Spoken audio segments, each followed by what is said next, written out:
kasi si Pix Moto, yung nagre-remap at saka nagtutuning ng ating mga motorsiklo. So pansinin nyo itong portion na to kung saan siya ngayon. Ayan, so umikot sila buong Palawan ito. Nakaraan sa north, nasa south. Ngayon pabalik sila rito. Hanggang bukas na lang sila. So kung ikaw ay narito sa Puerto Princesa at plano mong magpa-remap or magpa-tune ng iyong motorsiklo, punta ka na rito sa may San Jose. This is part of San Jose Aigo Motors. Dito yan sa National Road lang ito, mga ka-rides. So Pix Moto po. Ayan, so huwag ka papahuli guys kasi isang araw na lang sila, hanggang bukas na lang sila. At sabi ko nga po, sayang ang opportunity. Ayan.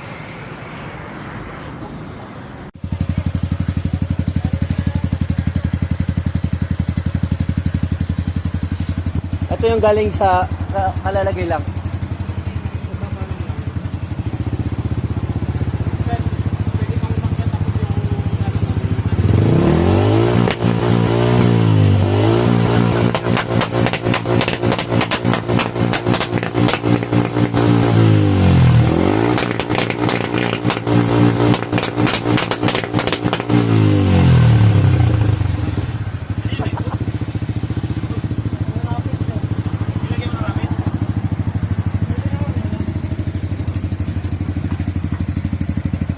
Sakit.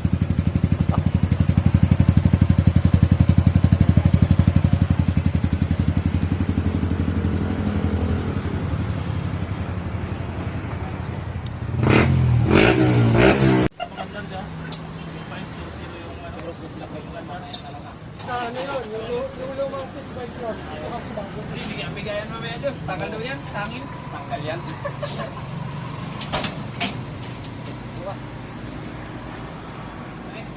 Ano sunod dito? Ito na yung Raider po. Raider? Oo. Grader. Dali lang yan. Testing mo muna. Gusto mo? Ayan, so mga ka-ride, itong Yamaha Sniper na to ay katatapos lang magpa-remap. Ito yung bago niyang aftermarket MT8 Racing.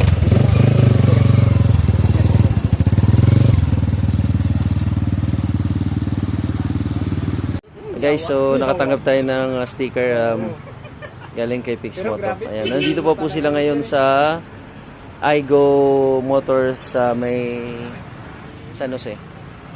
Hi sir, shout out para sa Tambikan. Uy, shout out sa Tandikan. No, nung nakaraan di tayo nagkaabutan sir.